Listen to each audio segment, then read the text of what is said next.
you listen to the national shows and like Colin's talking to J-Mac and he gets cut off and there's like, Colin here. It's like, whoa, the commercial just played. That just came out of nowhere. I put a poll question up, and I know you can add more guys to this. Certainly would understand that Kalen DeBoer, Brian Kelly. Oh, both of them are under an immense amount of heat this year. Woo-wee. Yep. You know what I mean? There's Legends going to be quite upset if Alabama's not good next year. A lot of anger is going to flow through that man. A lot of anger. I'm in sports hell. But I set it up this way, this poll question, from the can he win the big one narrative. Which coach of these three options will have the most pressure on them next season in college football? Steve Sarkisian, Dan Lanning, James Franklin.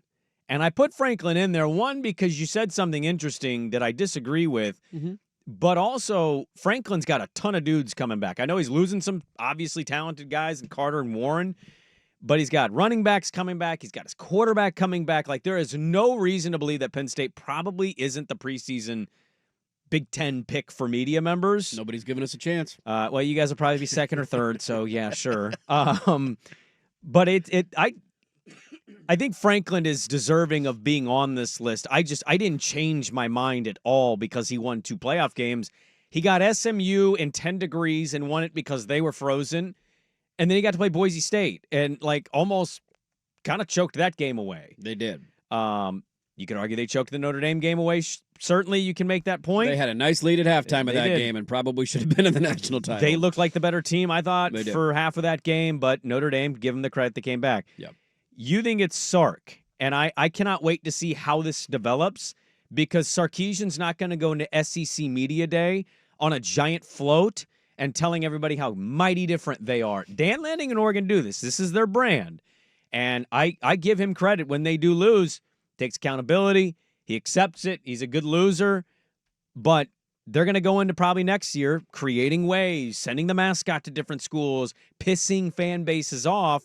Texas is going to come in with that expectation, but I don't think Sark's going to draw the attention to himself the way that Oregon kind of does. I disagree wholeheartedly with that. Who's the starting quarterback at Texas going to be next year? Arch Manning. Yeah. You don't think they're going to have eyeballs of the sport on them? No. The new video game's going to come out this year. You know who's likely going to be on the cover of the new video game? You're misinterpreting what I'm saying. They're going to have the eyeballs. He might be the right choice. Your point might be right. But he's not going to go into media day or in the offseason and do interviews that brings more attention to himself the way that Lanning and the University of Oregon does. That's the one thing I'll say is the branding's working, but when you lose, people make fun of it because of this. But they certainly bring attention to themselves. Yeah, I am able to separate those two in my head because Dan Lanning has nothing to do with the marketing arm of Oregon football and Oregon athletics. I don't think the inflatable duck at media days was the idea of the head coach. Then he gets asked about it a million times because it's something the university does, and they had the big billboards of Bo Nix a couple of years ago. You don't think they talked to him about it? Not like ask him, but like I think it's like, hey, we're going to do this, and he probably says, okay. Like I don't think he's sitting in those meetings saying, why don't we draw more attention to ourselves? Why don't we bring a big inflatable duck? I don't think he's a part of that thought process. I think a couple of things here. One, Texas is a bigger brand than Oregon, and even I can admit that. Texas is one of the biggest brands in all college football. And Arch Manning will be the biggest name in the sport next year. Yes. Like, it's not even a debate. You can tell me Drew Allar's back and he might be the number 1 pick in the draft. That's fine. Arch Manning will have more pressure on him, arguably, than any player in the entire country, which will lead to more pressure for the head coach. I also look at a coach who has a one more year head start on Lanning. He's been at Texas for 4 years. Dan Lanning's been at Oregon for 3. Coach Washington, though, so he's got more years. He's got more years of experience. I'm not saying that. I'm just saying in terms of pressure of like, when are you going to break through and win? It builds. Like, your fair point on James Franklin is that I think most people have made up their minds on him. He's been at Penn State since 2014.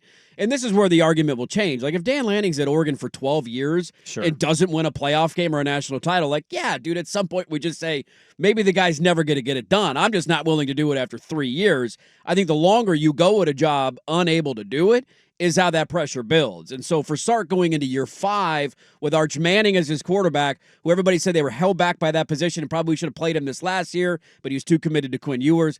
There's not a doubt in my mind that next year with that quarterback, that Steve Sarkisian has more pressure on him than Lanning. I'm not arguing Lanning doesn't have pressure. Of course he does. These guys all have pressure on them to win every single year. That's the nature of the job. And the second you lose a game, the fan base will turn against you. Dan Lanning went 13-0, and then like 10% of the fan base wanted to fire him because he lost the Rose Bowl to Ohio State. That's the nature of the beast. But there's no doubt in my mind that Sark is higher on that list than Lanning. The pressure of all three of these, by the way, is more media fan-driven than it is being realistic of universities. Yes. Penn State's not firing They're not James firing Franklin. him. Steve Sarkisian's not getting fired. Dan Lanning's not going anywhere. There's no Unless pressure. they leave for another job. Those guys aren't going anywhere. Right. This is the Ryan Day conversation. Can Ryan Day win? Yep. Can he beat Michigan? Can he win the big one? Like, that was a thing until, well, it wasn't. And people still might have those thoughts or concerns about him. And to your point, I'm actually making the argument by citing Sark as the coach of Washington. He's got more years experience than Lanning as a head coach. He does. And so going into next year with Arch. And at USC, too. Don't forget that. Oh, he was at USC for a year and a half. Out. He was fighting on down there. I actually forgot about that. Yeah. Much like Sarkisian, I blacked out on that era.